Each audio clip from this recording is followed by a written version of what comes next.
पुरी विजु युवा जनता दल पक्षर बगला धर्मशाला पुरी सहर विजु जनता दलर समस्त मुरबी और कर्मी मानू एक निर्वाचनी प्रस्तुति बैठक अनुष्ठित हो जाएगी।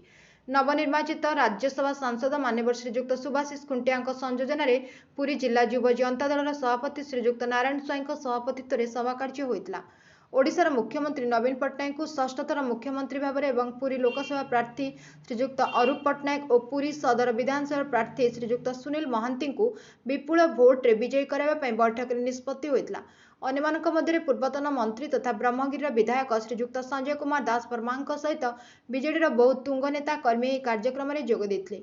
उक्त सभार एक मिश्रण पर्व में बीजेपी पूर्वतन पुरी जिला साधारण संपादक और वर्तमान प्रशिक्षण प्रमुख विभूतिभूषण त्रिपाठी और सिंहद्वार मंडल सभानेत्री राजलक्ष्मी नंद विजु जनता दलर नीति और आदर्श अनुप्राणित हो सुभाषिष खुंटिया नेतृत्व में दल में मिशिले। शेष में रविशंकर प्रतिहारी समस्त को धन्यवाद देते। Bureau report Ekamra news agency.